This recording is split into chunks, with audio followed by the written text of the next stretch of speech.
Chili Bowl news, sponsor news, driver news, and Ice Cube doing something with NASCAR coming up next.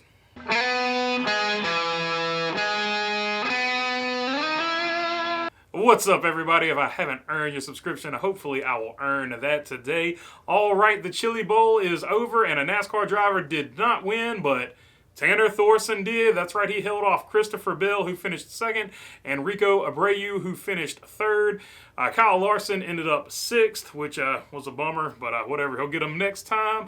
And Ricky Stenhouse Jr. finished ninth. Ricky Stenhouse Jr. had a great run. Him and Casey Kane had a photo finish in one of the qualifying races. Chase Elliott actually had a little bit of an accident in one of the qualifying races and wrecked his car, but he was okay.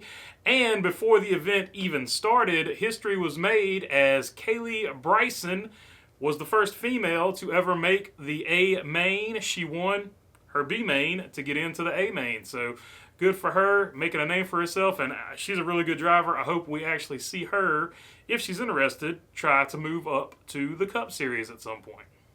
And in Busch Light Clash news, I don't know why they call it that. We're just going to call it the Busch Clash, like we always have. Anyway, in the Busch Clash news, they announced that in between the qualifying races and the main race, there will be a break, and there will be music there, and that musical performance will be done by Ice Cube. And this article made history, too, for having the corniest first sentence I've ever read in a NASCAR article. It went, NASCAR's Busch Light Clash at the Coliseum just added some star power that's straight out of Compton. Yeah, I'm old, and that is still corny to me. That's even bad for a dad joke. That's not good. Anyway, the Air Force and Richard Petty GMS Motorsports announced they will continue to be together for 3 races, just like they were last season, and they did so by announcing it with this new paint scheme designed by Andrew J. Brockman.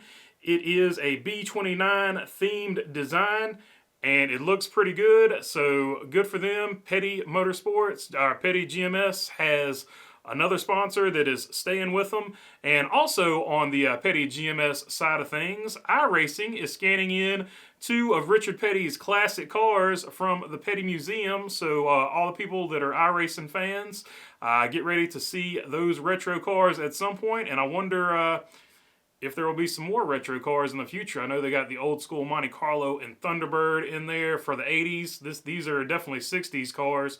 So I wonder if there'll be any other Chevrolet or Ford 60s cars in that mix. On to driver news. Rick Ware Racing announced that Cody Ware will drive the 51 full-time in the Cup Series, so that is a good opportunity for him. As we've already reported on the show, they have a tight alliance with Stewart-Haas Racing this year, so those cars should be really fast. So that will be a good opportunity for Cody Ware to show off what he's got.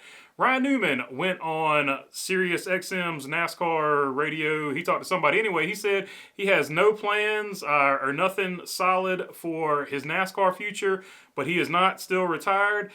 He said he will just run local events and do some stuff around there to keep his skills sharp because he's not retired, and if an opportunity presents itself, he will take it, but for now, he's just doing local stuff. And in ARCA news, a familiar name to a lot of people, but not necessarily a familiar name to race fans, Frankie Muniz is going to race ARCA. He's been testing the ARCA car, and let's see what he had to say about it. He said, I was hoping that this announcement was going to reveal a secret we've been keeping, letting everyone know that after 12 years out of a race car, I was coming back to race full-time in NASCAR. I was excited to reveal our sponsors and announce what was going to be a 50-plus race season this year in ARCA, Pro Late Models, and Super Late Models. I have unfinished business in the racing world. That said, our main sponsor dropped out at the last minute due to pandemic-related reasons. It's left me in an interesting position of not knowing if I will be driving this season. 24 hours ago, I was thinking I may not get to relive this dream as a racer. Yesterday morning, I got called asking if I could get to Daytona by night so I can test the ARCA car at Daytona International Speedway today. So I made it happen. I'm sitting outside the Speedway about to enter to continue my road down this journey. I have no idea what I may or may not be racing this season, but just know I'm more dedicated than ever to make this happen. So we do know for sure he will at least race Daytona potentially. And someone else we know will race Daytona is Tony Bredinger. I don't know exactly how to say her name, so if I butchered it, I'm so sorry. But she will run a full ARCA series next year for Venturini Motorsports in the number 25. So good for her. She's getting an opportunity. She drove Supers in the Cars Tour, and I think she split a little time last year between Young's Motorsports and Venturini. This season it will be all Venturini, so good luck to her. And finally, Jeffrey Earnhardt is back in the Xfinity Series. He will be racing for SHR. No, not Stewart-Haas Racing, Sam Hunt Racing. And he will be on a limited schedule.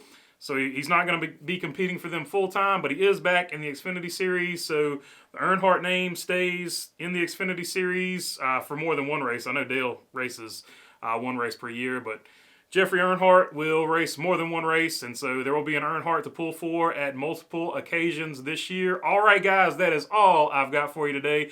If you like the content, please feel free to subscribe down below. And if you got something you want to leave in the comments, leave it in the comments. I'll try to get to as many as I can. And other than that, thanks for your time. Peace.